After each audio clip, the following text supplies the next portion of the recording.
Welcome everybody to our December curriculum committee meeting. I am the committee chair, Matt Marshall. Would everybody introduce themselves, please? Diane Potter. Angela Hardy, Director of Curriculum. Veronica Babcock. Teresa Garrett. Before we get started, I'd like to propose a change to the agenda, starting out with staff perspectives instead of professional learning plans. We need to take a vote on that? No, just an agreement. Okay, thumbs up. Okay. Super. Thank you. Perfect. Appreciate that. All set? Yeah. 3:30 exactly. I do make it happen. Okay, so today we have invited staff members to join this committee to gain their perspective on the different program implementation that's going on in literacy and mathematics across the district in K-8. And you've heard from me for many months about how the curriculum committee has worked at the K-12 level, how decision-making was accomplished for the programs, and then our own, what the professional development looked like, and then the data. So it was an opportunity now for you to actually hear from the staff doing this work with students on a daily basis. So I reached out to a bunch of different staff members, and these are our 6 people who are willing to be here. Plus I have a couple notes from a couple staff members who couldn't be here and really wanted to share something. And how I positioned it was, it's an opportunity to share their perspective. And the 4 questions that would frame it is, what is working? What do you like? What is challenging? And what can we do to improve? So it's not meant to, come on. It's not meant to be all flowers and sunshine. It's really just an opportunity to understand, for you to understand how it's going in the classroom, year 1, in the middle of a pandemic, with a whole lot of quarantining happening here and there. So the fact that the teachers came after school is like a huge win and should be celebrated. Right. So I want to make sure they have an opportunity to first introduce themselves. And if you can say where you teach and what grade level you teach. And if you're in a content area, say that. If they're elementary, they teach everything. But if they're in middle school, they have a content area. So we'll start there. Which end wants to start? Go for it. My name is Andrea Cram. I teach 7th grade math. Hi guys, I'm Aaron Tobin. I also teach 7th grade math. Sarah Lucas. I teach at Helen Thompson in West Gardner, and I teach 2nd grade. Liz Nelson. I teach at LER in kindergarten. Kristen Lebeski, 4th grade at Riverview. Kaylee Hopkins. I teach 7th grade English at the middle school. So I wanted to make sure that we had representation across our buildings. Pittston Randolph is here on paper, and also across years of experience. So we have a couple of brand new teachers. You want to just raise your hand? Brand new to us. Alyssa, you did your student teaching here, right? Yeah, 2 years ago I student taught in 2nd grade. Yeah, so super. And then we have veteran teachers, and then we have a little in between. Yeah, I'm the in between. And I tried to get some gender representation. I got the one soul male, but I was working on it. So thank you for coming. So we'll just, I think what we'll do is frame it into 2 chunks. What's working and what do you like? And then have this group ask and answer any questions you have. And then let's go to what's challenging and what can we do to improve? And then ask and answer any questions. You answer, they ask any questions. And that way it can still remain sort of an open forum. I will take some notes, but I'm not going to do a verbatim. I'm not going to go in and type this all out word for word. It's not happening, but I will take some notes, generally speaking, about what I hear. And then just feel free to be candid. Are we going to, as far as what's working, what do we like? Are we going to go through and do math first and then do ELA, or? That is a great question. We should probably organize it that way, shouldn't we? Yeah. All right, we'll start with math and go through. So just for everyone's knowledge, in math, we have 3 things happening. In K-5, you have agreed that we can implement 2 different programs. They can choose Ready Classroom by Curriculum Associates. That's also supported by our iReady Math Diagnostic. Or if they feel like they have that and they want to go a little bit further in student-centered learning, they can choose the San Francisco Unified School District's math program. It's a really robust program. It's free and open access. And it just gets a little further in the math practices. But there's some crosswalks that had to be done to make sure it lines up with iReady diagnostic. The only difference is they're asked not to do it individually, but either as a grade level team or a school. So like if Sarah's in second grade and she wanted to do San Francisco, then her grade level partner would also have to agree to do it. So they can choose by grade level partners. And that way, those students who are shared across those classrooms, when they go to the next grade level, they've had a common experience. So that's sort of the rationale behind that. So if they have a student that's doing like the San Francisco and they're in a higher level than their classmates, can they go to the next level up and remain in their class, or do you remove them from that class and bring them up to a higher level?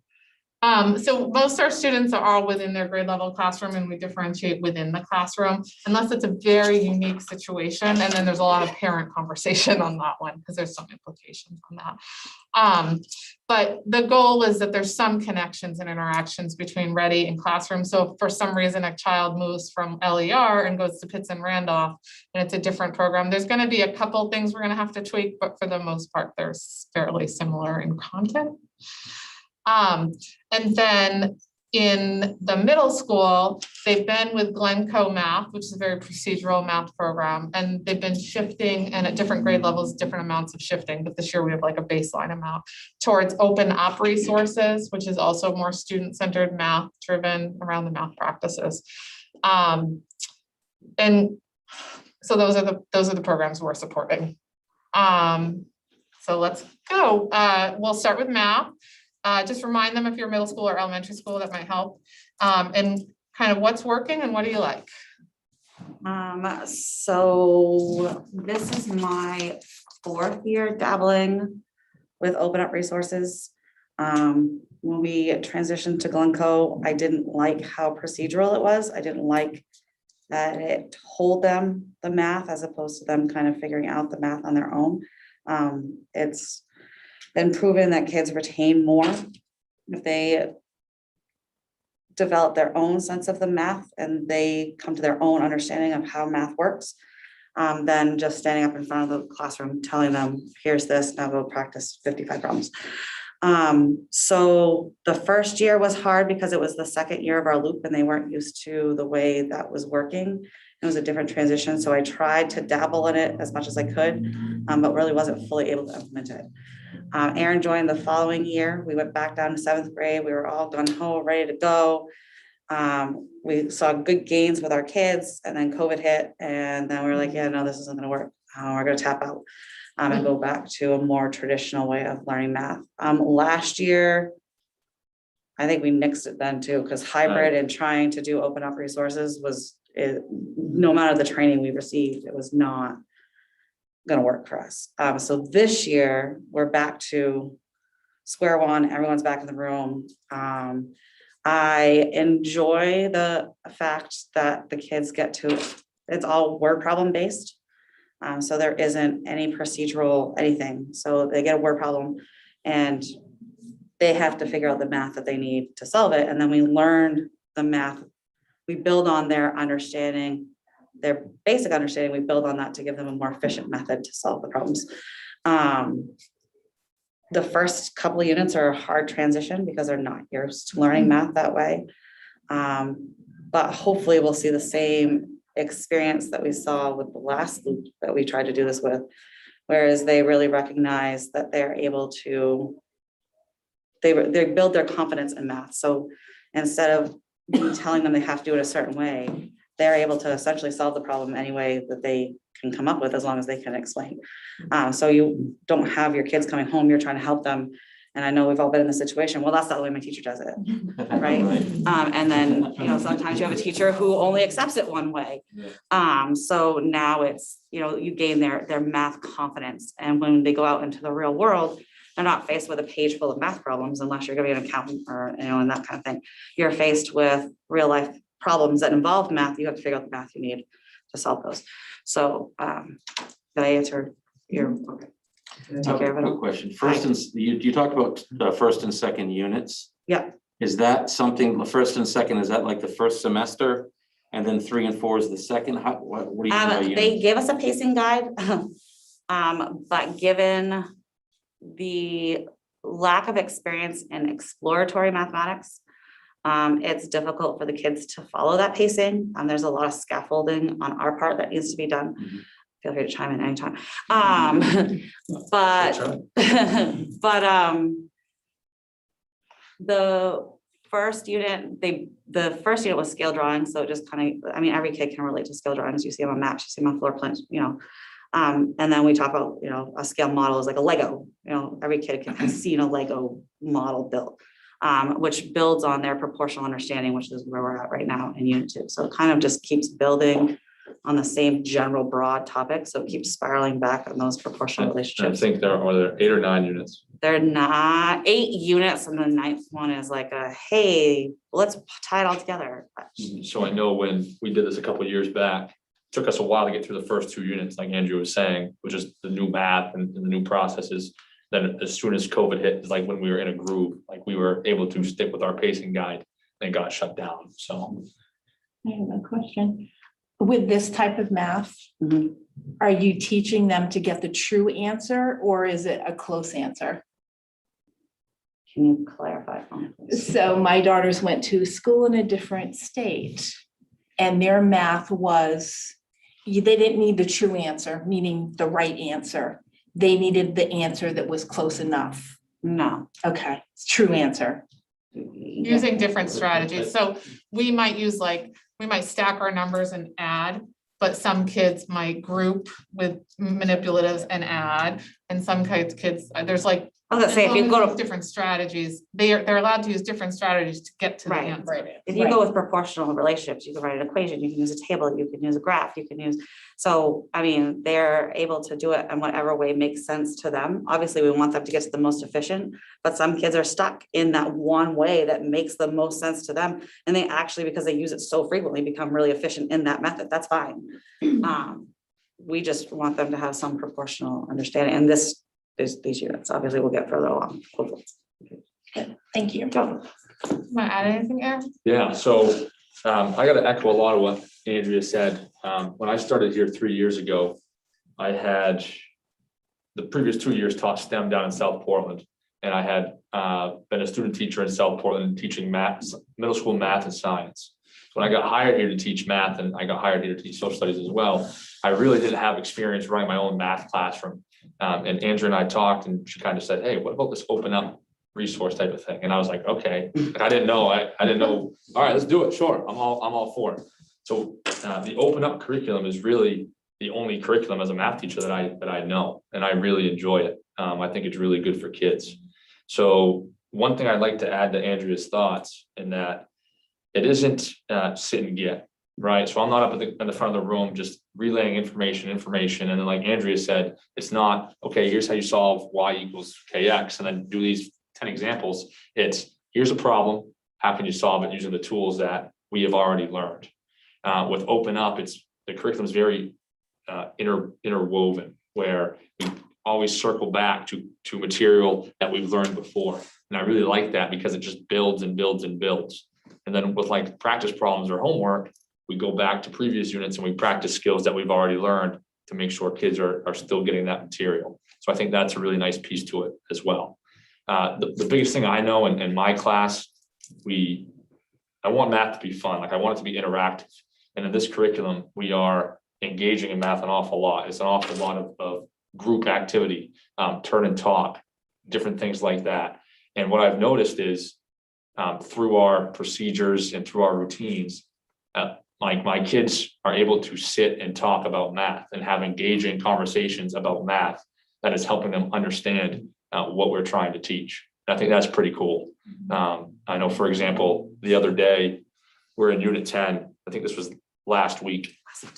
Oh yeah, not unit 10, unit 2, lesson 9. And this was last week, and it's called an info gap activity. And what we had to do was I parted them up, and one kid gets a data card with all kinds of information, and the other kid gets a problem card with like 2 questions on it, right? So these kids have to communicate back and forth, and the problem person has to ask questions about the data person, like, hey, do you have this information?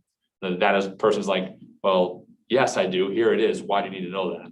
So they are kind of working together to solve these 2 problems, and then they switch roles. And we spent the whole entire pretty much class doing that, and kids enjoyed themselves. They were having fun, right? And it's pretty amazing to me to think, hey, for 55 minutes, 50 minutes, whatever it is, we can spend a whole period working on one problem, have an understanding of that problem, and kids can enjoy and have good conversations about that math throughout that whole entire period. That's awesome. And that's what I think this open up curriculum does a really good job of, is giving kids opportunities to explore the math themselves and make their own understanding of it. So math was not my favorite topic in high school. You can come to hang out in our classrooms anytime. But socializing was, having the ability to socialize a math lesson or an equation would have helped me. So I really think it sounds like. I think the best, back the to best end class. of, the best end of the class though is when you tell them the class is over and they're like, well, Like what? We Right, we're time only flew, been right? here for 5 minutes, Like so. my period 6 class today, I'm like, guys, this class flies. They're like, yeah, it always does. And that's a good feeling, And not the only as a other- teacher. The other good thing about that is that the kids that really pick it up quick can help the kids that don't necessarily. So it's a good team building. And the program does a good job. I mean, it's like I say, we work in groups a ton, turn and talk a ton. But there's also built-in quiet work time. Like, let's get an understanding of this first, 5 minutes by yourself. Then we're gonna turn and talk, and then we'll bring it back together.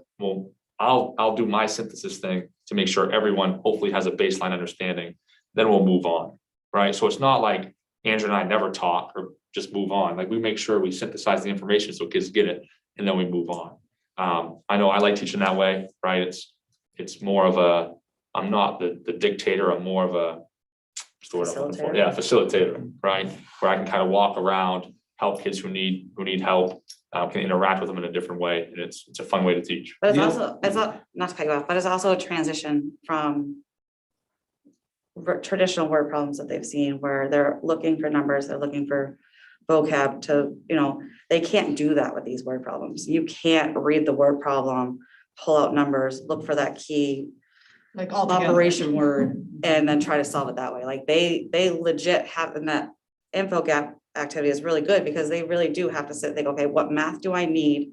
What math do I have? What do I need to do with that information to put it all together? So that's one of the other things I like is that they can't, which is a lot of the reason why we always scored so lowly on our multi-step problems on our state test scores, is because they would just look for these numbers, do some math and pray that it came out right. Whereas now they're really getting in the habit of, okay, here's all they need to understand what the problem is asking. What is it about? What is it asking? What math do I need to do to figure it out? The other So thing, is- go ahead, Veronica. Sorry. So is there, I'm thinking of kids that might get resource room help. Is this something that like a special teacher could co-teach with you, or is there a supplement program so that kids are getting the same kind of experience, or is it a completely different situation in like? Wallace and I both I've co-taught co-taught before. with him with that program. Like, Okay. I don't know if he's co-taught. Yeah, I did last year. Okay. So I've co-taught with Nick. So it's possible, because I mean, it sounds very heavy language based, which is Yeah. great, but for kids that might have some learning Well, the disabilities. benefits to looping, not to bring that in, but the benefits to looping though, is that the kids get so comfortable with you that come the second year, Yeah. you don't have those, do I ask? It's okay. At that point, they know that, they're there, they're comfortable, they can ask those questions. So it takes a little bit to get that. But once they figure it out, they're. I was just gonna say, some kids are motivated and some kids aren't necessarily that motivated, especially when it comes to different subjects, right? So I think that if you take a kid that's not necessarily so motivated and you partner that kid up with somebody that's kind of gets it real quick, there's that peer pressure, right? That, okay, I really need to focus.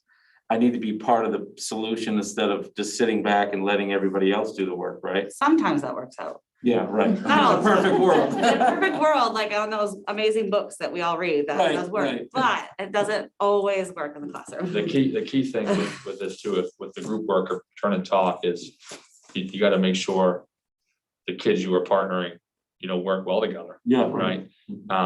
For different reasons, so. Or if you have a kid who doesn't always work well, you always put them in a group of 3, so at least that that this one kid isn't really gonna engage at all, but they have to sit and listen anyway, but you always pair them up with somebody else, so they're still hearing those conversations.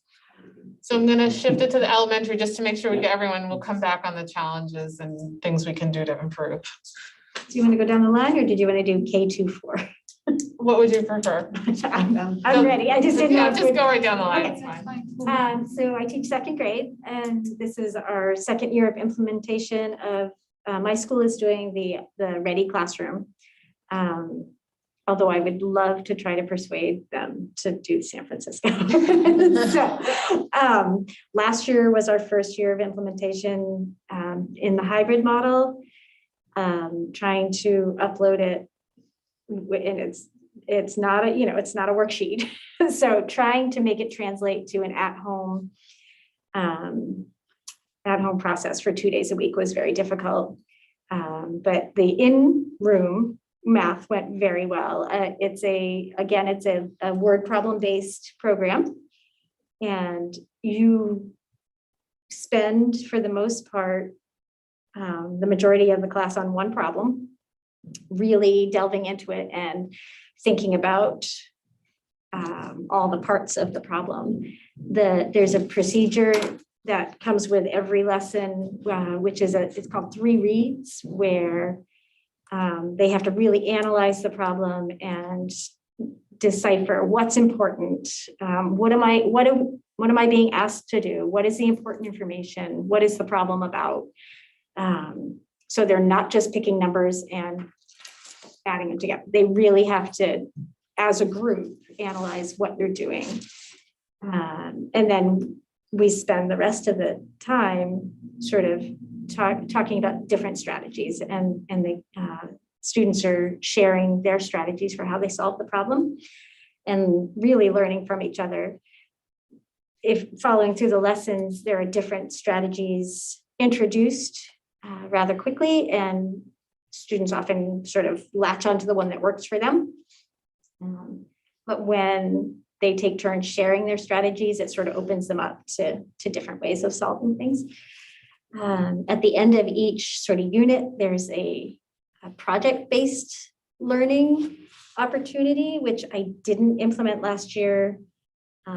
It is just too much. But this year, it's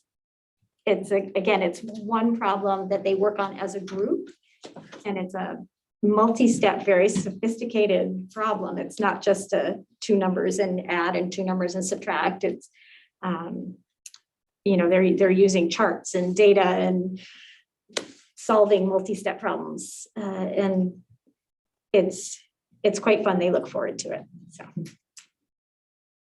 Thank you. I teach kindergarten, which is fun.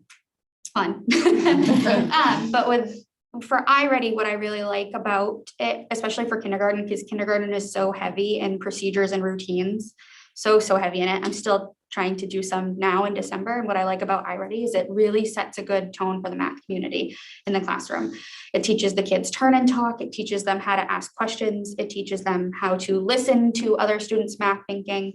It prompts them for reasoning and things like that. So iReady does a really good job building that math community, and every lesson we do those things.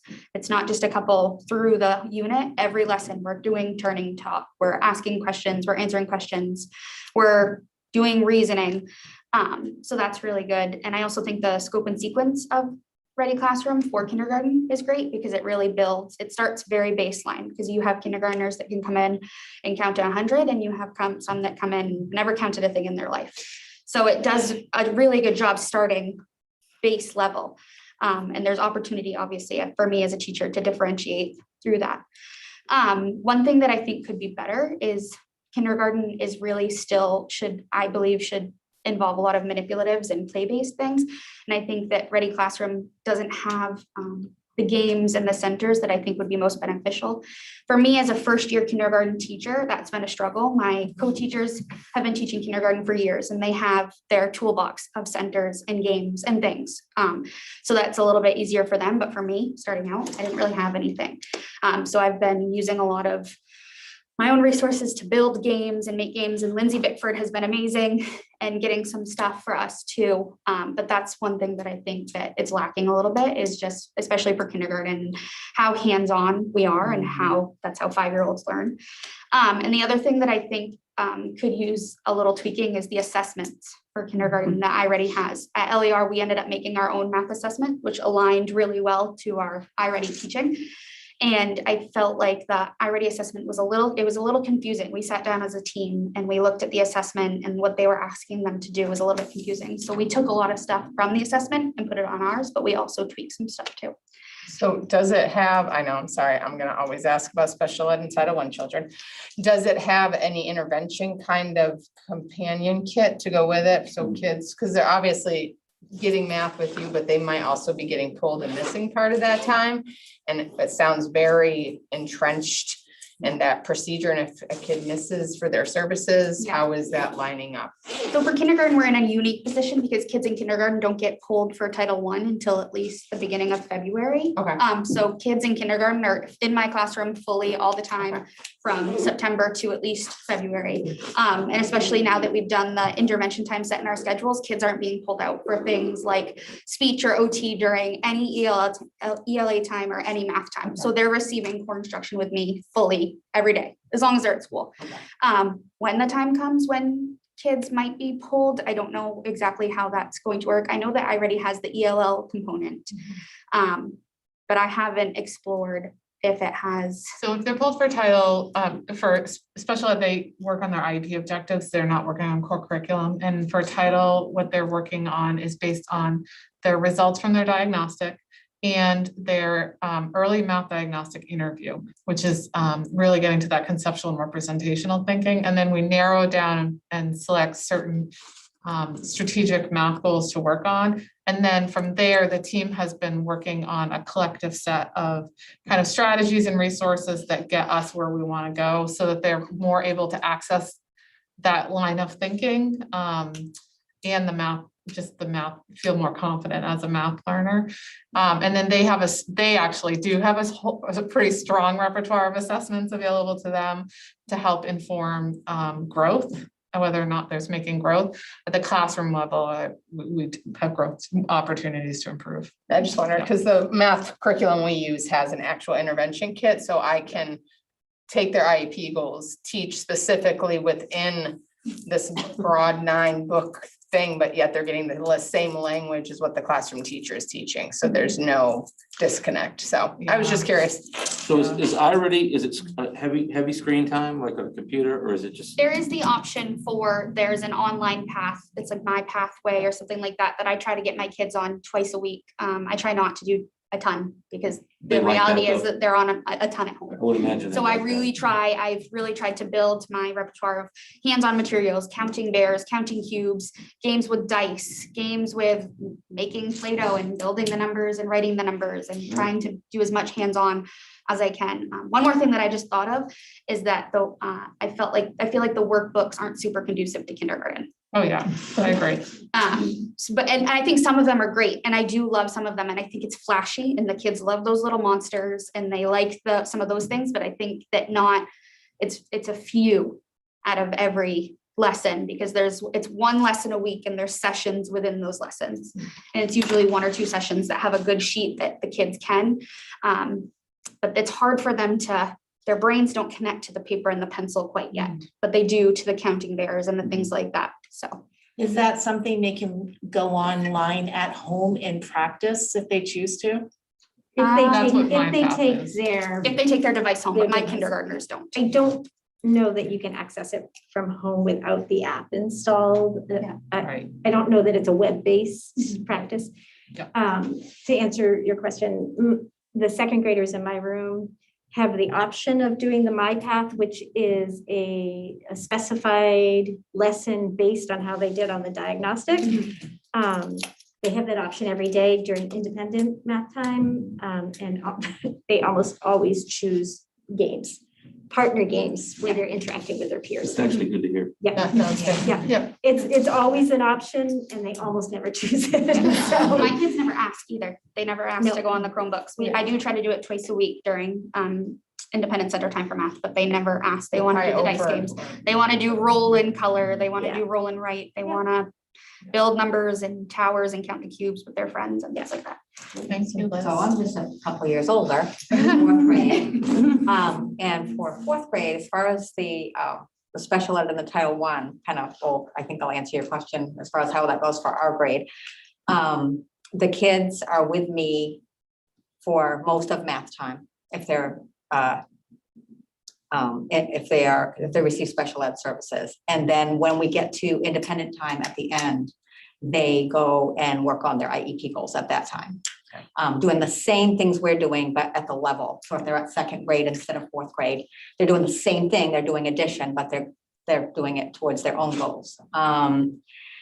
And the Title I kids receive their services during our intervention time that we now have at the beginning of the day, so they don't miss any of my math time. And I do have people, adults, ed techs that come into the room that are fabulous and work with, we know we work together, which ones need that help, and they're in there for those kids and know those kids. So they work on whatever it might be. It might be that they just need those problems read to them. They're unable to read, but they're great at math. So I do have an adult in my room for every subject for those types of things, which really helps. Sometimes it's just to kind of hone them in because they have a hard time focusing. But whatever their needs are, there's somebody in my room.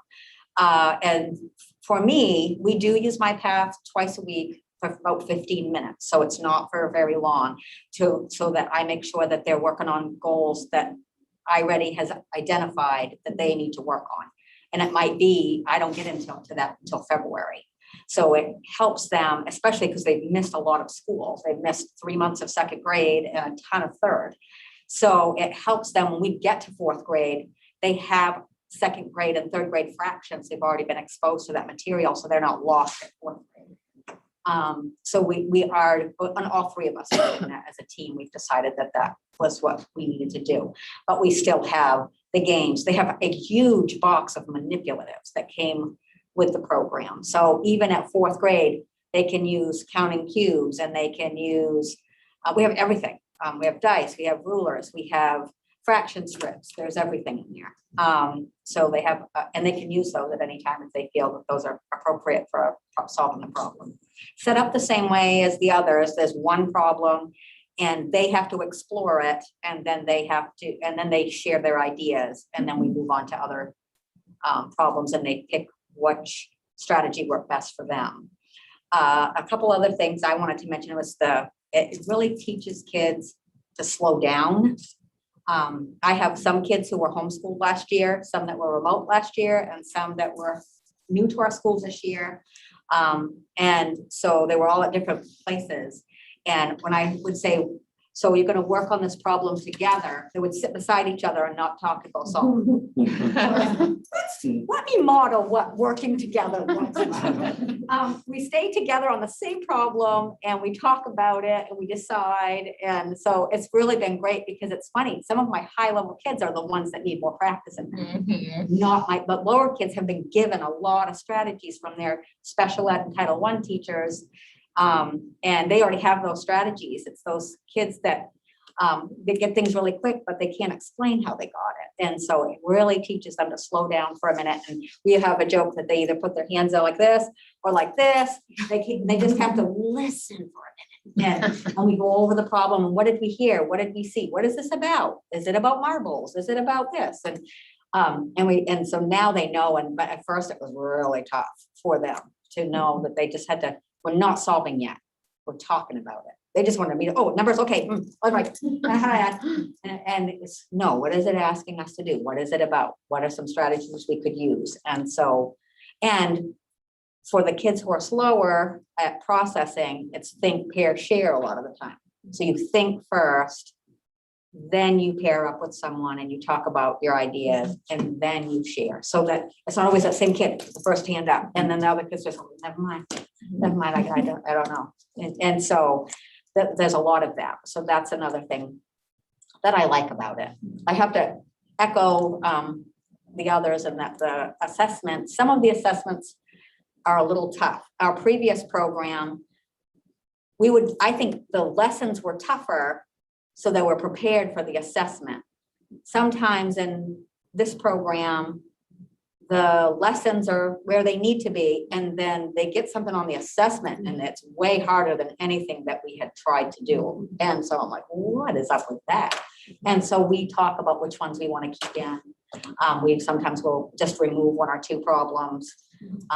We still discuss them as a whole class, but I don't count them on the assessment because were way tougher than anything that we had tackled in the class as a discussion. I just had an assessment and many of them can't read it. So we have to go through and I read each one. And they just didn't have a starting. It was so much harder than what we did that they didn't have a starting Right. point.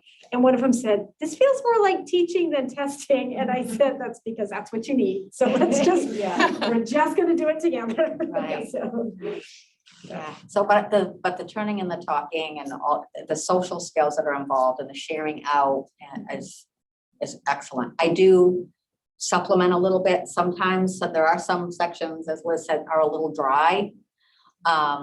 And they're fourth grade, they're 9 and 10, and you want them to be engaged like they're saying in middle school. So there are days that I'll change it a little bit. Like today we were doing factors and multiples and I looked at that sheet and said, ew, that is not happening right before Christmas. And so I had materials that were Christmas themed Right. related to factors and multiples. And it was so it's teaching the same concept. Most of the time I am able to use most of it, but there are times when it's just not gonna work. So you are able to teach outside of your pamphlet and your. yes. Yeah, as long as it's the same concept. And for the most part, I stick with it, but they were teaching factors and multiples, but it was really dry, white and black paper. We use flashy red and green presents and all sorts of good stuff. And it was So- still factors and multiples. So I have a kind of it's sort of a related question, but it's sort of a loaded question as well. I know the curriculum obviously involves a lot of interactive socializing, communicating between students and the teachers. How does masking impact that? In a negative way or? But I honestly. Yeah. So when we first started the year, 7th grade. I can't leave this, but anyway. 7th grade is the middle child of middle school. Yeah. You can just picture that for a minute. So we'd have our desks 3 feet apart. They walk in the room, they squish them together. So you just fight with that about a month and then you're like, okay, well, you two, I guess. But they don't have an issue. There's no issues. I mean, we have to remind the kids to pull their masks every once. Not a lot of complaining then, just they're accustomed to it. No, and it's obvious that you can't teach this program remotely. 6 feet apart, 3 feet. Yeah, that's what I was- Teach it It's 6 feet apart. It's That's so where I was going with my being in question. school is important because they're getting more than just math. It's already proven you can't because you Right. had to take Tried a it, sort of a hiatus from Yeah, it. and there Well, you are, try to put them in breakout rooms. well, there's a mathematics online program called Desmos that is great. And a lot of the open up lessons are implemented in Desmos, right? So you still have the same questions, it's online, like for those kids who are in quarantine or remote, we send them the same stuff, but it's just different. So you can send them into breakout rooms through Google Meets and ask them to talk and do the same thing there, right? Or like today, I had 2 kids in quarantine while I was teaching the rest of the class. So I had those 2 work together while I'm kind of walking around the room. So there are ways to do it, but I don't think it's certainly as effective as being in person and actually talking face to face. I guess my point, the opportunity for learning loss with this type of curriculum, with being remote is significant. Yeah, because you lose the conversation. So right before I've got to kind of close up math and give them a quick opportunity talk for about what we did in challenges. You're coming. No, I'm not going to miss 20 challenges. minutes to do ELA, but we're. Yeah, so I just quickly from Pittston Randolph, grade 2, Kathy Damon and Haley Rowe, because they couldn't be here and they wrote a little paragraph. They use San Francisco math, so It's the second year. So it's our second year of using the math program with our second grade students. We found this program to be a wonderful student-centered resource. The program includes daily math talk prompts, routines, and stations that reinforce skills. The lessons are easy to follow and have descriptions of what strategies we might see our students doing. The program allows the students to develop their math strategies. It focuses on having the students develop a deep understanding of math concepts instead of memorizing facts. For example, the lessons for telling time to the 5-minute intervals, I have to read this part slowly, incorporate using blocks in 12 groups of 5 around the clock. So each of those would have 5 blocks, okay, around the clock. It explains to students that there is a 1 for the first set of 5.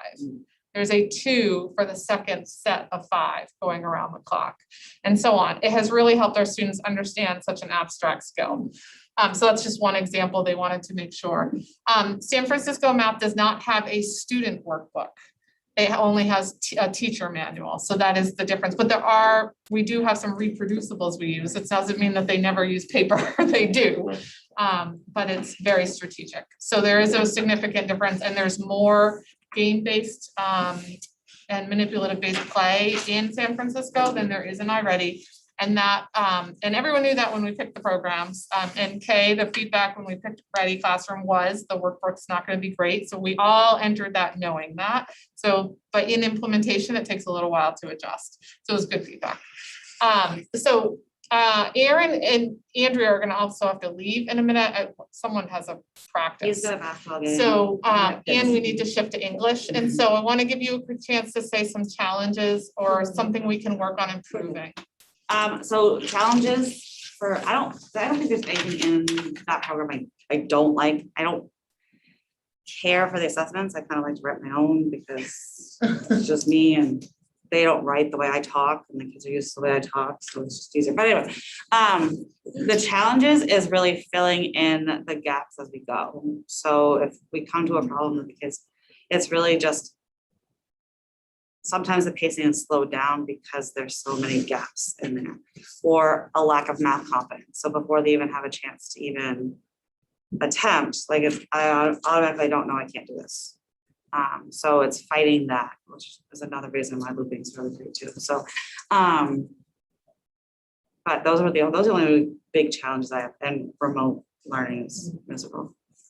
I know for me, like I said, again, when I got hired here 3 years ago, it was my first time running my own math classroom. So the learning process for how to teach this program for me, it takes some time. And I can see a teacher who, has not taught in this program for a while, trying to implement this program, the learning curve is pretty steep. The amount of lessons I've had on this program, whether it's through outside coaching or, different professional development stuff, has been a lot. And this is year 3 now, and I'm glad we're back in school. This is the first year where I really feel like, wow, I have this under my belt. Like I can do this.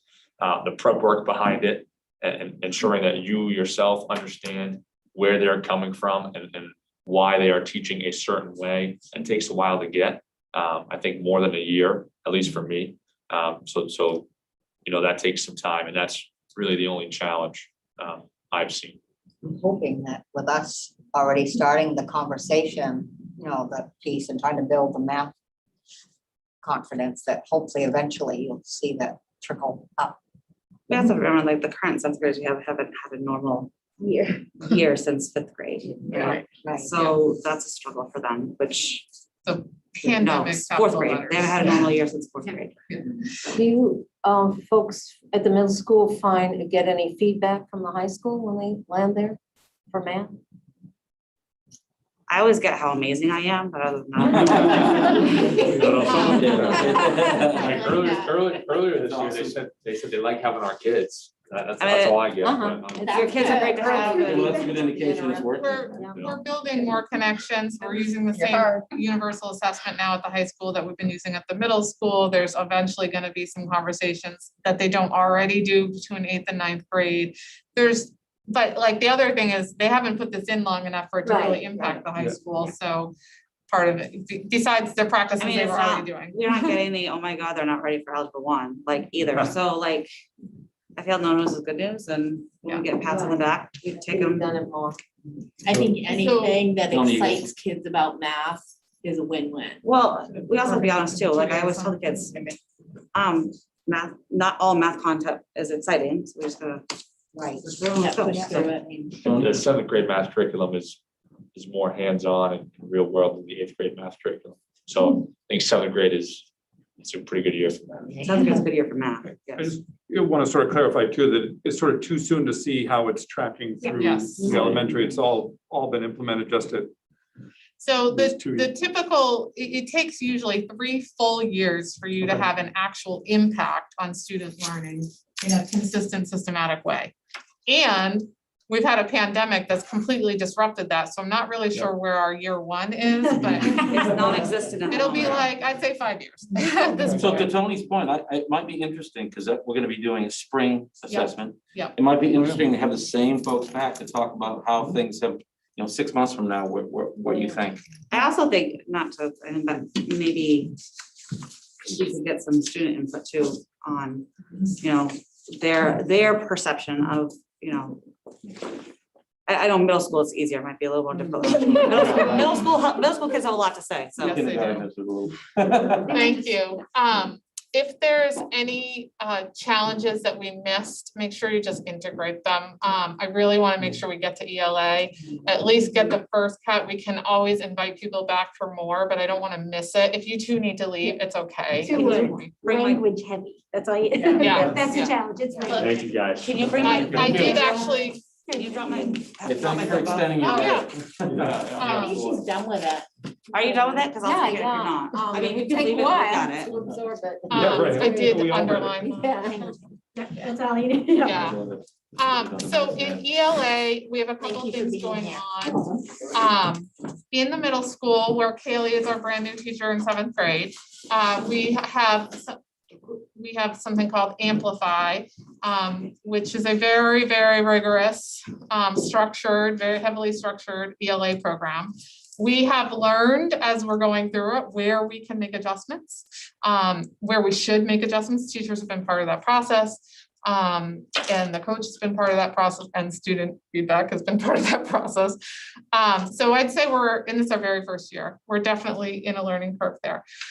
District-wide, we have had almost nothing consistent across the whole district, K to 8. The high school does, but not K to 8. So they're going from whatever they've developed as educators with whatever resources they've been able to secure as educators and one online license called Reading A to Z, which we don't.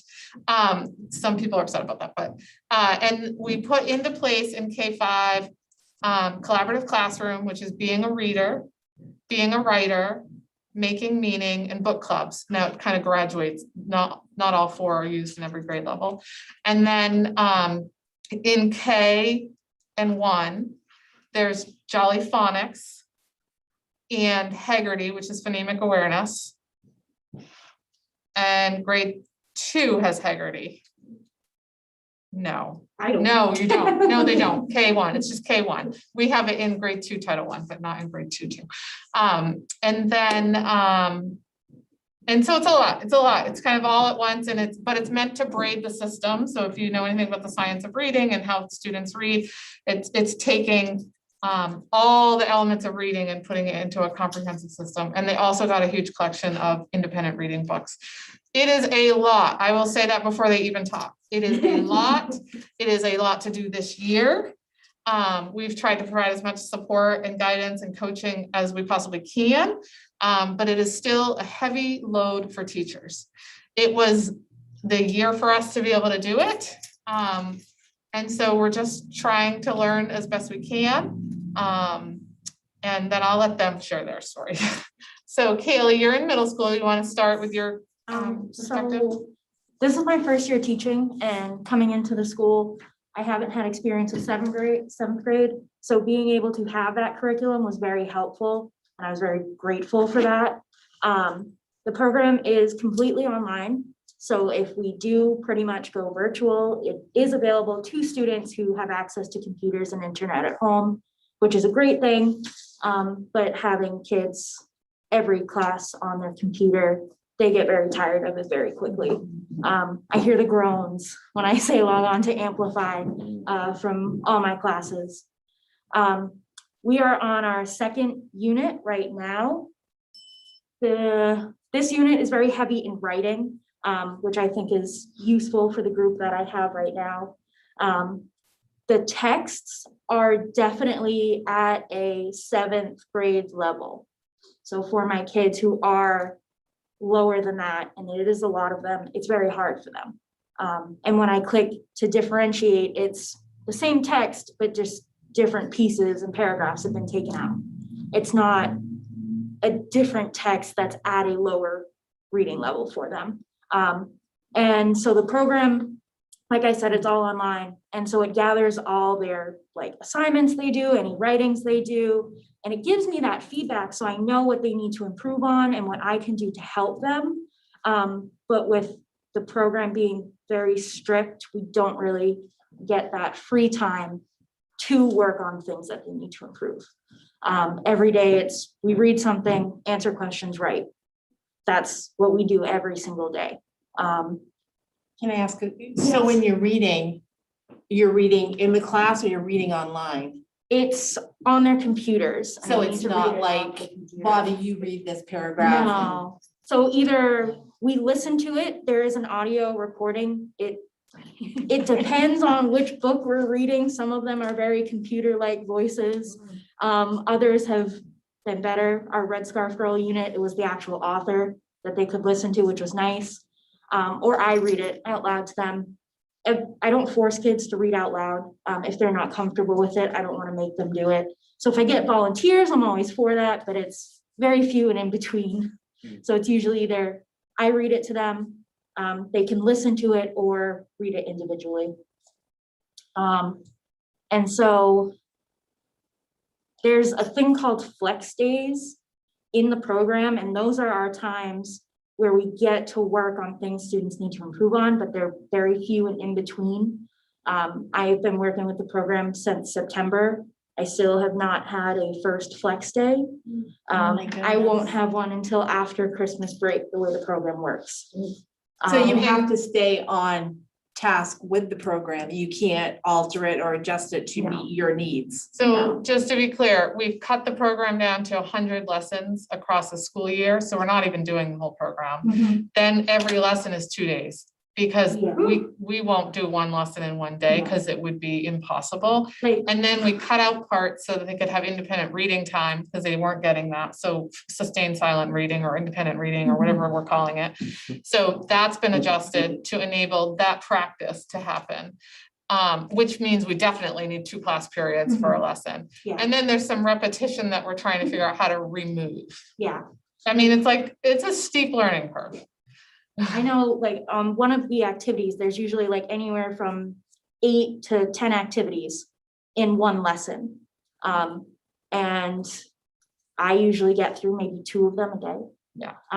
One activity, Amplify said it takes 5 minutes to do. It took me 35 minutes to do with my class. And so it's not accurate the way it's lined up. And I know this 100-day thing will take me the whole year. I probably will not be able to finish it the way we're working now because I'm only 2nd unit, 4th lesson in. So every unit we're co-planning now with another teacher and a coach so that we can try to figure out the whole unit and say, okay, what's core here? How can we adjust some of this remote stuff? How do we break it down and make it a little more joyful and access the resources that are good and let go of some of these other practices. But the problem is we had to get through a couple of units to really know. And Are we utilizing the ELA coaches? yes, well, right. I meet with Kirsten 2-3 times a week. As often as I can. She has been so helpful. I don't know where I would be without her working on this. It's been great to have her to be beneficial. Could you use more? Yeah, I would visit with one every day, question, right? like every free period if I could. Like she has walked me through this whole thing and it's been great to be able to have her as an asset. The program overall, the unit we're doing right now is about brain science.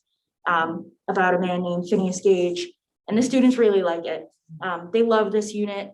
They were a little, at the beginning of the year, our first unit jumped straight into communism in China and the revolution. And so it was very, very hard to get them interested and involved. And I couldn't really play around with where the units go. Remember the focus of that? Was that the character and conflict one? Yeah, the character and So conflict. the focus is character and conflict. We don't get into a lot of the history, but Mhm.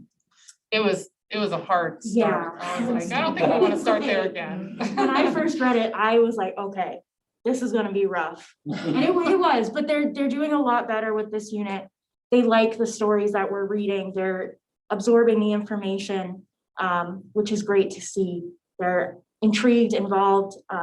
A lot of it is individual work. Very rarely do we get the time where the program says, okay, turn and talk with your partner, discuss this, maybe do it as a group.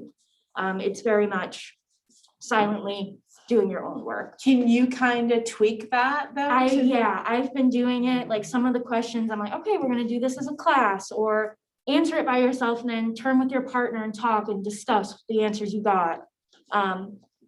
And so that's beneficial, but it definitely, the program itself does not tell you to do it. So And it's definitely which was different than we understood.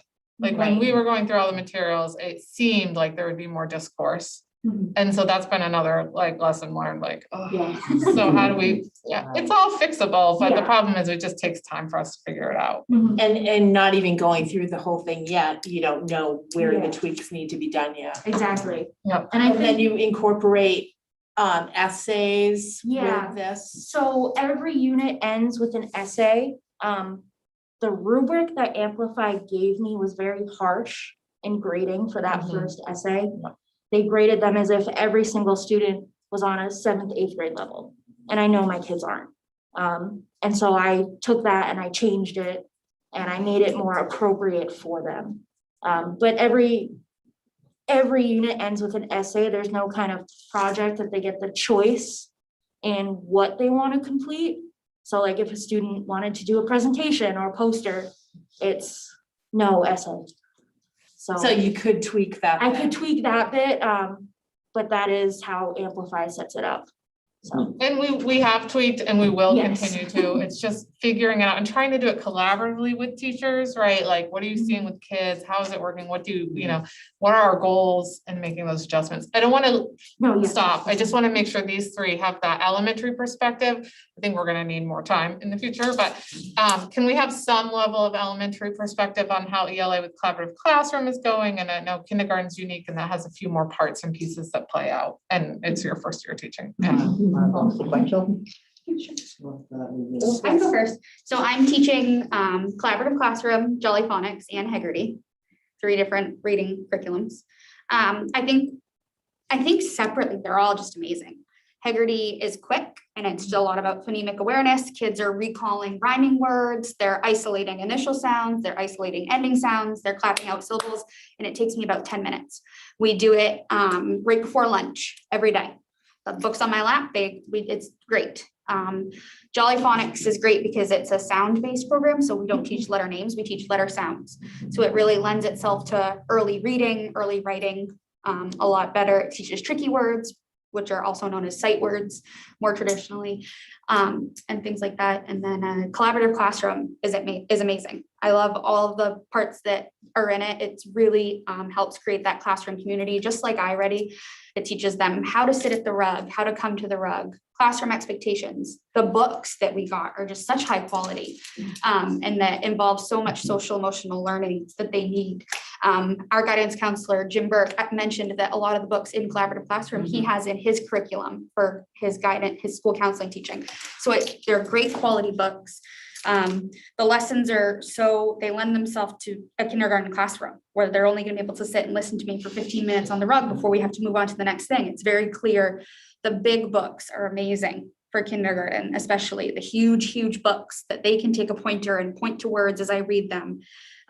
One thing that has been put on our budget forms is big book stands for us, which has been good for next year because Steph Louise at LER has this amazing big book stand that she can store all of hers because it is hard to hold them. I'm using a music stand right now. It's challenging. It's challenging. Off what I've kind of gotten rid of the music stand, and now one of my kindergartners comes up and helps me hold it while I read it. You're talking. The challenge, like big books. The challenge for me as a first-year teacher, and I don't even know if it's just me as a first-year teacher, because I hear the same challenges from veteran kindergarten teachers, is just blending them all together, which I know that Angela and our coach team has worked hard at, because Jolly Phonics is very sound-based. We don't teach letter names. Well, we do, but we teach them after sounds. Yes, we teach them after sounds. Yeah, sorry. It's okay. And then It's your first collaborative year. classroom hops right into letter names. So figuring out how to blend these two programs that have different goals together has been challenging. In the beginning of the year, by January, it should be better. Yeah. But you're right. And we created a manual, like guidance for how to do that, but that's still trying, it's this. It's challenging. Yeah, It's very totally. bumpy. One thing that I talked to some of my kindergarten team teachers about before I came here, because I wanted to hear some of their ideas, Yeah. is that I think that it would be more conducive to start the collaborative classroom writing when we finish Jolly Phonics.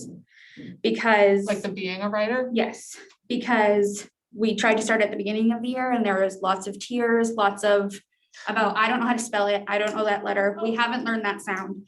And it ended up just being stressful because I was trying to help 14 of them spell a word when we hadn't learned that sound yet, because Jolly Phonics is all about knowing the sounds.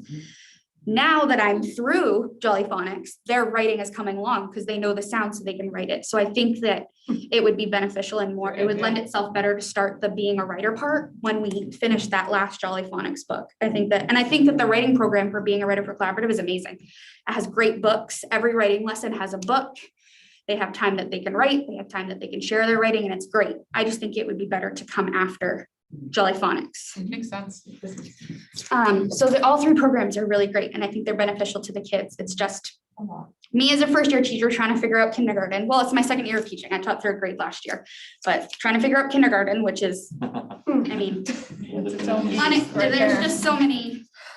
I never know how my day is gonna go. But also just trying to figure out how to blend, especially the Haggerty is pretty easy. It's 10 minutes a day, but the Jolly Phonics and the collaborative that have very different goals, trying to figure those out. But I think they're great programs. Yeah, I appreciate your candidness. Helpful. You wanna go second grade? So this is my 22nd year in the district, and it's the first time I've ever had a reading curriculum program. We've always had a curriculum, but That's all right. it's the first year having a program. And boy, did they pick a phenomenal program. I have never had such amazing, rich discussions with kids as I have this year. It's incredible. And there's so much collaboration. There's so much turn and talk. I'll read to a certain point in the book, and then they turn and talk about their predictions for the next part, or what they wonder, or what they can figure out about the character. And the mentor texts, the books that they've chosen for the program are incredible and rich and diverse, and offer really amazing opportunities for discussion.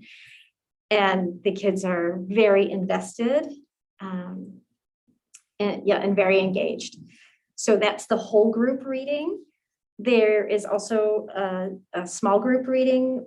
When kids come to me in second grade, some of them don't know their letters. Some of them can read at a fourth or fifth grade level. So I have the whole range. When my class came to me, I had 75% of my class reading 1 to 2 years below grade level. And I just reassessed, and I have 95% of my class reading at grade level now. Yeah. Now, if we went remote, Add a that remote. would significantly. Oh, go yeah, up. oh, yeah. gosh. Oh, yeah. This curriculum couldn't I like support. how you're bringing that back around. I'm just trying to make a point. Not for young learners online. That's what we've learned. Last curriculum Yeah, committee meeting sorry. was No, it's an on eye-opener. The small group Sorry, that was- components for the kids who, when they were below grade level, and the one who still is there's a lot of guided spelling to help them with their, not only handwriting and letter formation, but also sounds. There's a sight word component to help them learn those words that you're not gonna learn unless you just look at it and learn it. So there's a component for that. There's a book and there's comprehension. So there's a lot of little pieces, and I am blown away by, again, how engaged they are with the books, but how much progress they've made. Do you still do reading buddies, or is that like dating me? Reading buddies, I mean, not COVID, no. No, not No, we're not. Pre-COVID. Pre-COVID I did, yeah, but no, we don't mix our classes anymore, so. The big catch-up, I don't know how much it has to do with the program and how much it has to do with that it's just, these kids are finally in school 5 days a week, and they were just, it was hard to do last year Yeah. remotely, so. We invested a lot of money in these 3 programs too, don't we? Yes. Yeah. So that's, Mostly when you look at it from elementary. that perspective, the taxpayers invested a lot of money in. Yeah, they have, and they picked an amazing one. So it also includes a word work component for spelling, sound, and some like prefixes, suffixes, syllables, things like that. So there's that component, which was tricky at the beginning of the year when so many of my classes were behind grade level, but it's working swimmingly now. And there's also a writing component, which also uses amazing mentor texts, and the kids are more engaged in writing than I have ever seen them. Good. So I was gonna ask you if you do the story writing in that. Yep. I'm really at heart a math science teacher. So reading, writing has never been my strongest teaching. And I really think this has made me a much better teacher. Yeah, there is. I just wanted to quickly interject also that something really good about collaborative classroom is the teacher manuals. Yeah. They're amazing. Yeah. They are really, really easy to follow. They tell you everything that you need prepped for the week, every book that you're gonna read, everything. And then it's just, the teacher manuals have been super helpful. I apologize to anyone who gets mine after me because I have highlighted the heck out of them. Stop here.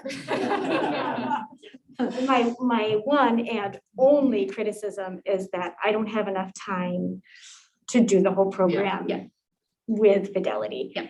I'm kind of cheating on the vocabulary component because there is a vocabulary component too, and I'm just sort of quickly sliding it into the read aloud because I just don't have enough time to really do the whole thing the way they envision it. But I'm doing the best I can with my time, and I think it's the payout is huge. And that's a common piece of feedback from lots of districts, and we knew it, and it was like a sacrifice we made. It was, and we might figure it out someday, or I don't know, minutes are hard to come by. Especially in kindergarten with Jolly and Haggerty too. Yeah. That's a challenge. We just have to make some adjustments but until we can figure something that is out. really my only criticism, and I can work with it. So in 4th grade, a lot of the same feedback. I'm on the ELA curriculum committee, so I was part of the process of looking at all the different programs, and it was as close to the one that I really, really wanted as possible. That one is astronomically priced, and not realistically priced for how good it is. And this one is as close to that one as it could possibly be. And you heard like the advertisements that it's really rigorous, but the kids will be engaged, they'll be able to do it, their stamina and all this. And I knew a lot of my own colleagues, even though they're very positive, were like, will they really have the stamina to do this? Will they really be able to do this right off? Or is it going to be too much and stress them out? And I cannot believe what my kids can do. It's amazing. So they have, they were 2nd grade when COVID hit, and some of them could barely write. And they're in 4th grade, and they're writing whole page narratives. They're using transition words. They're learning what sensory vocabulary is in their writing. I make them go in. One little tweak that I would say as far as a negative, they tell us to model, and it's a lot of it's verbal with one example up on the board. At 4th grade, especially with these kids, what not having school like they should have in second and third. They need more than that. So I make my own bulleted lists and highlighted examples. Here is your intro in pink. Here is your, here are my transition words are in yellow. And so it's much more broken down. And this is what a good response would look like in your reading journal. And it says you'd have this, and this. And they check them right off. And I didn't have any, maybe the very first time I won't be able to do this.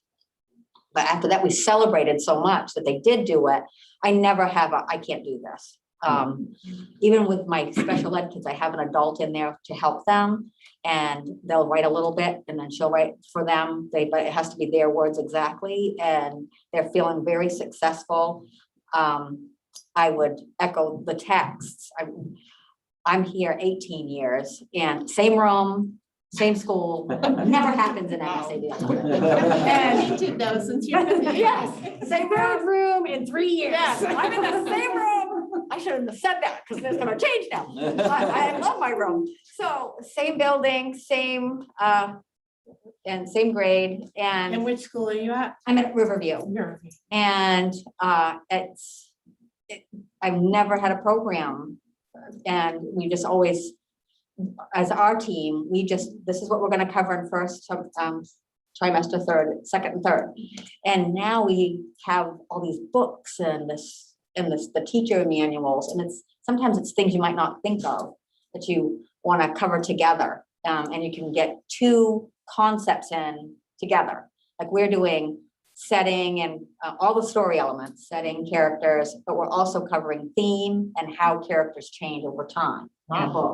So there's 3 different things in one unit. And so it's like, bam, with 2 books. And the books are excellent.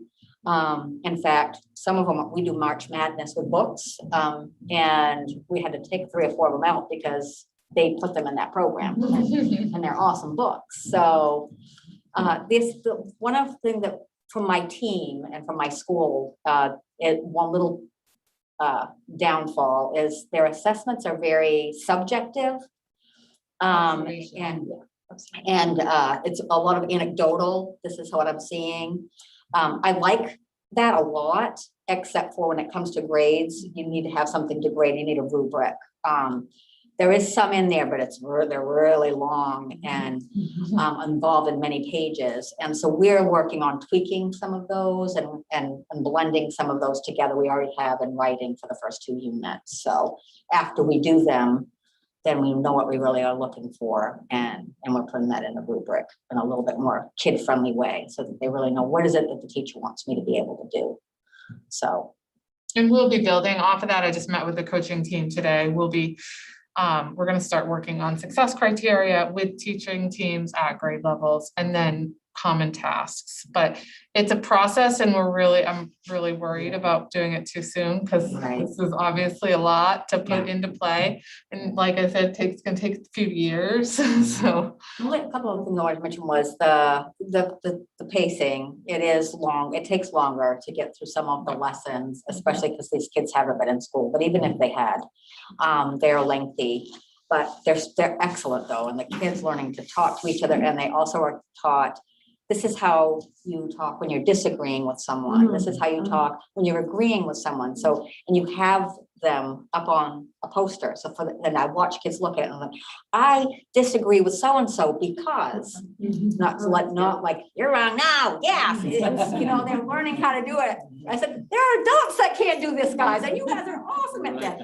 And so, and then also I agree with so-and-so too, but I want to add to that. And so they're learning how to have that vocabulary. I love the vocabulary section. We do it 20 minutes a day. They make games out of the words. And I incorporate some of my own materials, like some ed puzzles ahead of time so that they have a little bit of background knowledge when we get to antonyms and synonyms and root words, prefixes, suffixes before. And so they are already prepared with those types of things before we tackle the words. But Do you still have spelling test weekly? no. if we're getting to a lot of the root causes of spelling, then we don't, I know we will revisit that, but you don't need the spelling test so much because you have evidence in their writing, whether or not they have, they're know what the word they're means. applying, they're Yeah. applying the practice or not. So and rather than memorizing a certain type of list of words, they're learning the elements of constructing and deconstructing language and then applying it in their writing. But we'll have to see over time, because there's been some chatter Because about I that. remember just being stressed out Me too. about my spelling test. I just wanted to add one more quick thing, just to note also, I have also had to cut it, not get to all of it a little bit, because for kindergarten, it's a lot of sitting time on the rug, Mhm. which is difficult for them. I have to get them up and moving a lot more. At 5 years old, I had a 4-year-old in my classroom this fall too. So the sit time at the rug was kind of a lot, but I think that's really the only complaint I have about collaborative is that, and that's easy for me to. And you have the agency to make those Yes. adjustments. So, yeah. Very quickly, a couple, because I know these people put the time to write something to you. So in second grade at Piston Randolph, the program provides us with resources for whole class reading lessons, word study lessons, vocab instruction, and small group reading lessons. This year, we had to have the additional levels and resources from kindergarten and first grade in order to meet the needs of our students. So we did front load some classrooms at certain grade levels with below grade level materials, just so they can scaffold the kids up over time. You got some of those in your second grade classroom. We did that 2nd through 5th right away, and then K-2 we did it with decodable texts. Because it follows the programming more closely. We had to purchase those. Thankfully, we had federal funds for They're that. amazing too. And we're Love able those to get them. We decodable. tried to get some really high quality ones. Yeah. I think once we missed the mark, but the others we got it. Yeah.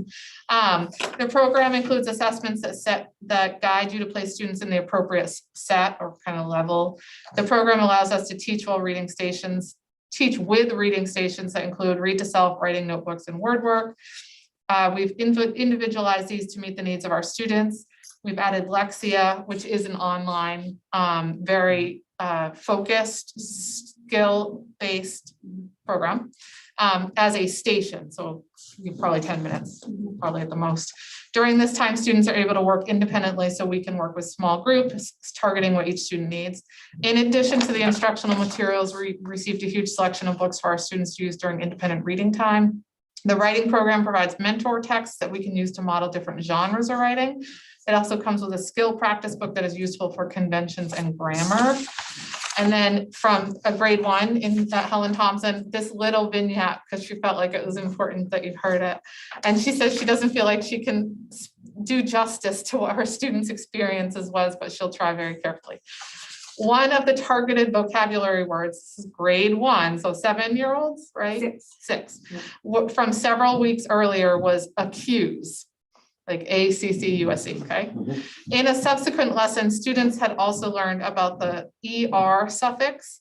Coming in from recess one day, a red-faced, angry student told me that student X had accused me of taking the soccer ball. When trying to sort the situation out in the classroom, it was reported to me that there was more than one accuser. This is language she hasn't seen in grade 1 with 6-year-olds before, and she's been teaching a long time.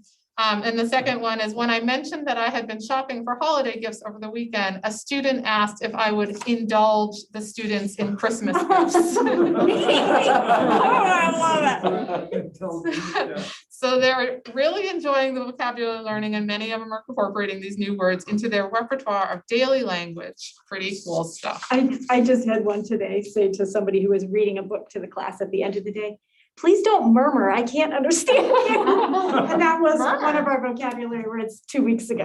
So that's please awesome. don't murmur. So, Angela, I would just like to say that I appreciate how you've approached curriculum and what we're using, and your willingness to work with the educators in the district to get buy-in and take input from the committees, the various committees. And so I wanted to thank you. Oh, thank you. This is all good news, I think.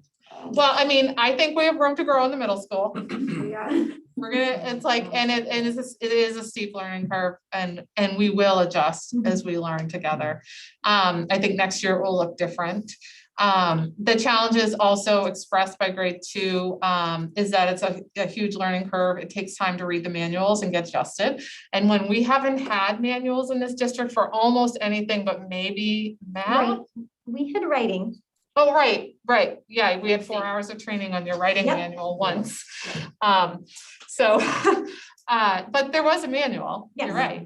right. So writing and math, and then all of a sudden loading up with some others.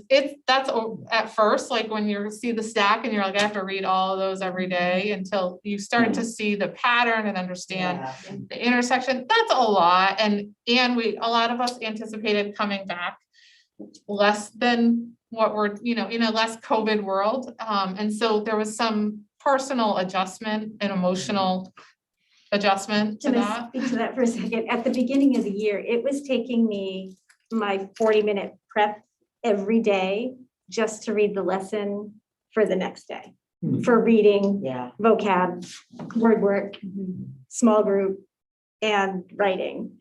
It was taking me my whole prep and time after school just to read the manuals to get ready for tomorrow. I've streamlined it. I can pick out the bullet points now in less time than that, but it does take a large chunk of my day every day to prepare for tomorrow. So. And we heard that was, I couldn't figure out how to respond, but we heard. I'm hoping next year it will be easier. Well, and I wish we had thought about that at the beginning of the year, the number of days we have for prepping and that kind of thing.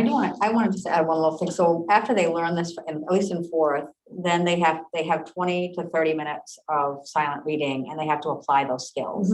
So they have to say the character's plot, what the theme is, how the character changed in their own book, or they have to look for words with certain prefixes and suffixes in their own reading. So they have to do some independent practice too. It's not just all. There's a good application. Yes. And they're recognizing foreshadowing and all that type of thing in their reading. They're inferencing and they're wondering. It's amazing, really. Like, you probably always have asked questions while you're reading, but you just don't realize that. And I said, and now I was like, oh, is that kid going to tell the truth at some time? And you probably were always thinking that, but now I'm making you think about thinking that. So I think that one great thing too is I think that there's a lot of challenges to this school year. And I think that it's easy to focus on those challenges. But I think that one really positive thing I've learned from working, I grew up in Gardner. I went to all the Gardner schools, did my student teaching here, came back to teach here. I could tell you stories. But I think that one great thing is that I found with working in this district this year and working under Karen Moody and my teachers and working with Angela and the coaches is that I feel empowered to use my best judgment with my students. And I feel like I can teach the curriculum, but also teach it to my students' needs because they're going to be different than the other kindergarten classrooms. And I don't ever feel like somebody's going to come into my classroom, like if Angela ever stops by or if Karen Collins stopped by, I don't feel like they're going to catch if like I'm not exactly following pace, or I feel comfortable to go for help, and also that they realize that we're human and that we're trying and that our kids are trying. So I think that that's a positive that should be. And that's partly why we had the coaches in. I haven't done a ton of like informal observations. I did 11 last week. And those are just me unannounced popping in just to check in. And really all I'm looking is like, what does their day look like? And I try to write a little note afterwards, but I'm not their evaluators. I'm evaluators of other people. But I hope in like January on, I'll get in more, especially because we have so many new teachers. I'm really curious, like they've got a running start now. So, and with the middle school, there are some classrooms I will have been invited to join, and we're going to have some student discussions about their perspective. And I know because I'm getting emails daily from a few of them, from a few of the students, reminding me of their perspective. And so we were going to do it earlier, but we have a few people in quarantine and we really want to do it in person. So we're going to hold off till after the holidays. And so just, like they now know who I am. So I was like, all right, so the teacher and I are going to partner up and we're going to go have a little listening session and some productive planning. And I may be joining Kaylee's classroom as well. This is in a different classroom, but I do think that give us some time and we'll figure out the right approach. I think, we didn't quite hit the mark in middle school, but I think we do have some good resources built into it. And And it's something, I mean, if Kaylee came in this year without this, she'd have nothing. I mean, be so literally, we would lost. say like, well, the learning results are online. And look around to Have see at what you have. Most of the classrooms had moved, so like she probably would have had no books. And you know, then that's all I could have offered her. And in fact, actually, like when Stephanie Dixon moved from elementary up to the middle school, and it was my very first summer, I remember saying, I have this list of standards in my system for seventh grade. That's all I have for you. And I think there's a vocab program somewhere. And so we have grown, and I do think like we just have more work to do. Like math, we're definitely in a better place in the middle school, but I think we have some really cool teachers, and because they're so attuned with their students, and we have a coach right in there every day. I think we'll find our way. We made templates for differentiation that we can use with students because they're old enough. We've made templates for adjusting the instructional sequence and adding in some real priorities, and you know, and we're just going to keep plugging away at things like that until we feel like it's right for us. And that might be some units we don't do. So to jump back to something that you had pointed out earlier, big book stands. If that's something, I don't think that's something that we need to wait to budget for the next budget year. Have you talked to anybody about actually getting big book stands? We talked about it. I talked about it with Karen Collin. That's who brought me the music stand. Okay. And yep, I could do something like that. And then, so when Karen Moody gave us our budget sheets for the next year, Yeah. I talked to my team because I've never had to make a budget before. And Yeah. on the sheet was a big book stand for the kindergarten teachers to I wouldn't potentially think order that for they'd be next that year. expensive. I don't see why we couldn't. I can ask Karen, maybe Yeah. she'll know. What do they look like, Liz? They're like a big wooden box, and there's a backing open for all of your big books to be. And then on the front, it has like a little lip that the big books stand on that you can stand next to. And because when I say big books, I mean they're this tall and this wide. They're probably like $250 or The stand, I was gonna say, I Yeah. would guess they'd be upwards of $200. Yes. The one thing we did do, which hasn't been shared by email yet, because we were in pre-COVID time, I mean, we were in COVID times, most teachers weren't using a lot of chart paper, and therefore didn't need the budget chart paper. And then for our new classrooms, no one budgeted chart paper. So we have been able to access some, Andrea Dish, actually our business manager, helped me be creative in looking at what our available funds are and where we could access it. And this week, every teacher in the district, K-5 and special ed, and then we'll have to ask, because middle school hasn't asked for it, but we'll get 4 pads of chart paper. Amazing. 1 will be sticky and white, and 3 will be lined and not sticky, That's amazing. based on some birdies that gave me advice as to what It to is, order. because it is you make charts like. Yeah, on so the same and- day. Model And with- charts and discussions Yeah. all the time, so you can go back to, this is what we discussed yesterday. And with collaborative classroom for kindergarten, is it so many songs and poems that we recite that I used almost all of my chart paper. In marker, I wrote out all the songs and poems, laminated them, and we use them every week.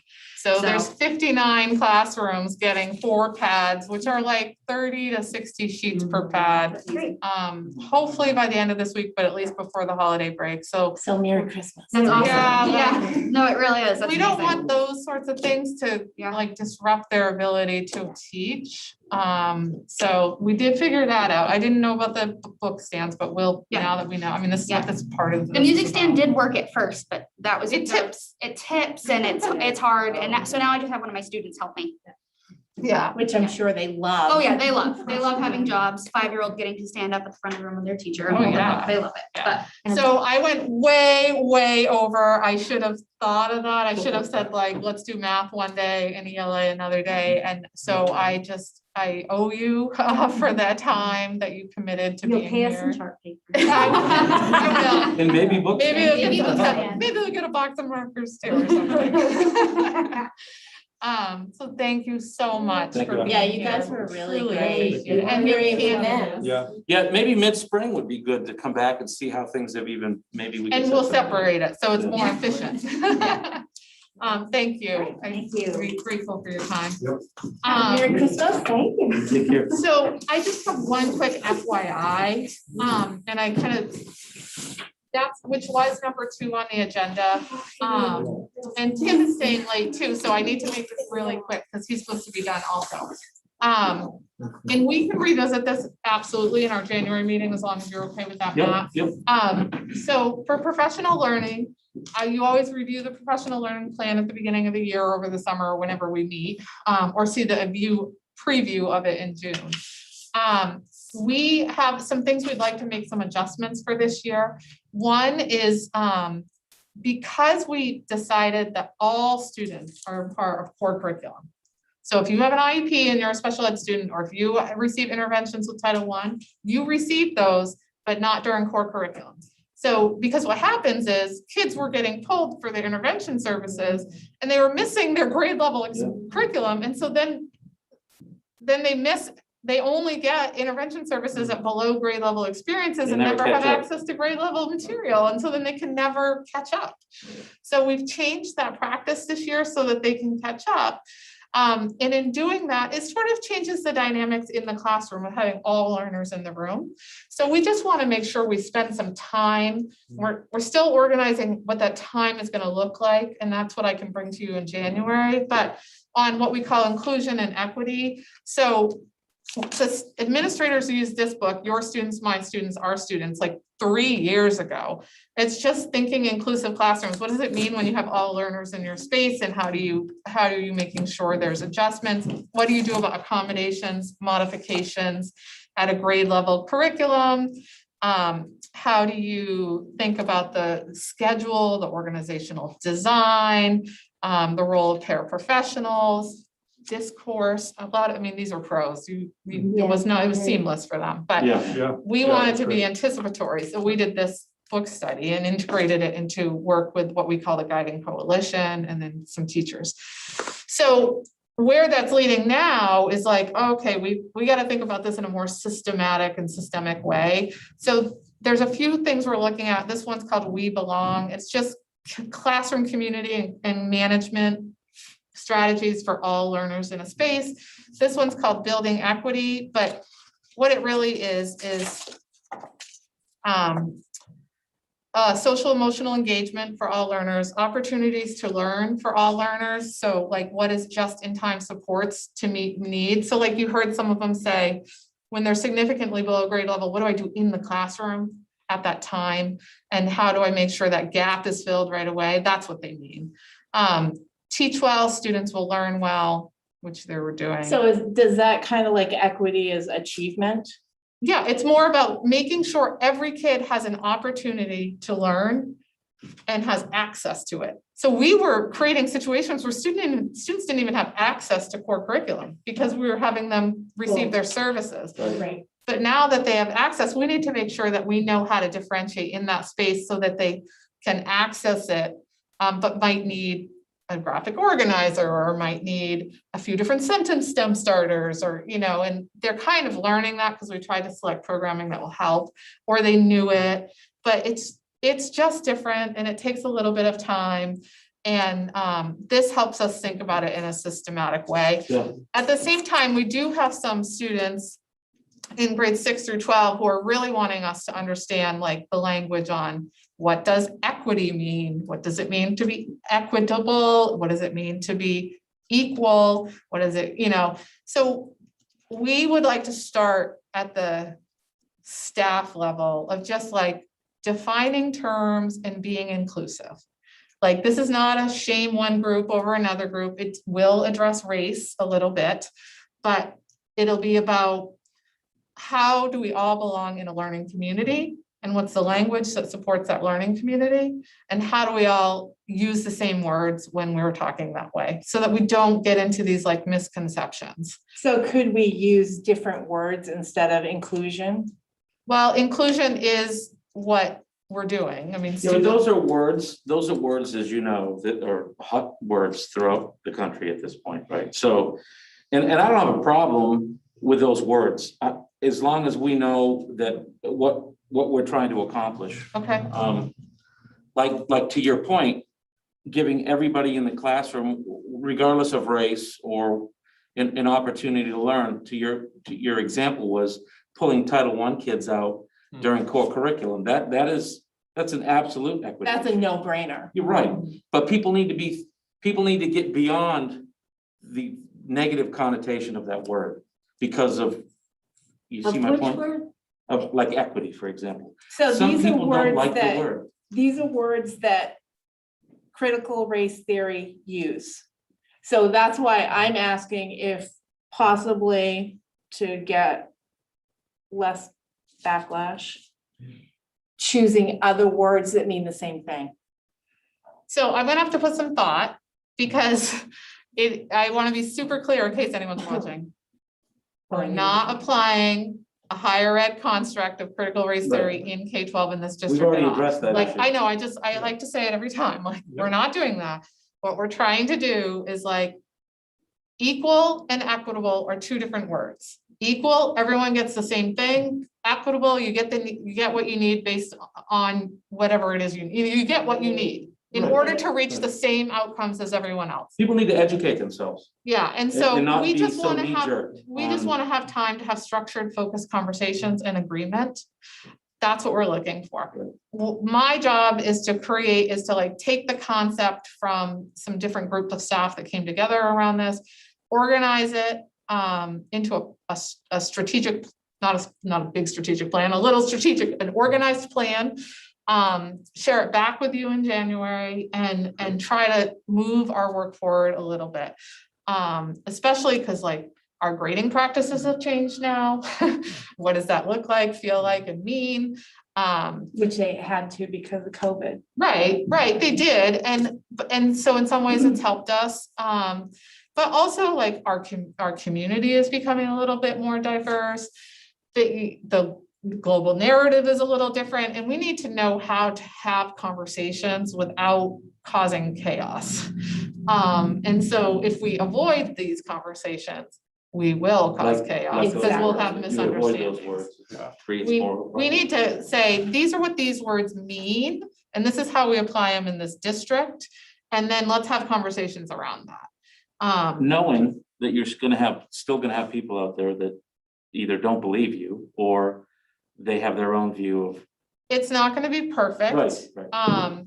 Years and years ago, that when we thought about inclusion and exclusion, it was about boys versus girls, right? And we've sort of moved, not fully beyond gender equity, but in a lot of spaces, but in our schools, I think we have a better sense of where we are in terms of gender, but we don't necessarily have a better sense of where we are in some other areas of work. But we have to have the language in order to do that effectively. And so that's sort of what the request is like, can we start developing some agreements around the language? Because it's misinterpreted or applied differently. Or in can different we senses. just choose our own language, our own words that mean that? That's my question. Yeah, and I don't know yet. Because I'm just thinking, like, we're a separate entity, we're a separate community. But we're always part of the big community, you know what I Right. mean? And so I see what you're trying, like, I get it, I do. I just don't have an answer yet, because I haven't gotten far enough in the work to know how this is gonna play out. I really like the direction of going to like defining it, I think is what I'm hearing, defining what the words mean and what we mean by the concepts. What we want. So that we're all on the same page. Right. Exactly. I tend to dislike the idea of like moving words off, like we're not gonna use this word, because these are common words that we can use as a group, as a team. And I hear the teachers actually already using that sort of, some of the language that Mr. Besky was talking about using to making sure that the kids are on the same page, and they're like applying that already. The other thing is I'm hearing both role modeling from the teachers and how they're mentoring each other with the turn and talk. I love that theme throughout. So I'm hearing that turn and talk is actually an inclusive practice if the teachers are making sure that that's available for the students. Obviously, we're talking about mapping it out to the district as well, but I'm hearing some of this content in there that kind of meets that, I think, where we're going with that concept. Yeah, and the idea that every student has an opportunity to speak in class, and you've Yes. heard that already too, Yes. right? Like, If they we're want not to. just If- waiting for the quick responder, we actually have strategies in place, so every person's thinking is valued and heard. Yeah. That's Yes. inclusion, and And Builds we learn confidence. how to agree and we learn how to disagree. And we do it in an informed way. You know, those are without adding. The extra. Yeah, but we stay focused on what we're supposed to be learning, but we're giving skills to do that effectively. And I think that's sort of where we are heading, but I will bring more to you in January. And then the other just quick thing in March, on March 18th, we have a half day on March 17th that is usually focused at building level. March 18th is usually district level. It's a full day. I did have a whole set of like PD modules set up for certain grade levels on certain topics, but because of how much the teachers have invested this year, the request is that my request is that I actually turn March 18th into a district level conference, like a national conference, but a district level conference. Create a theme and a call for proposals, and have teachers propose what they'd like to share, what they think they're really strong at and good at based on our goals that we've set forth.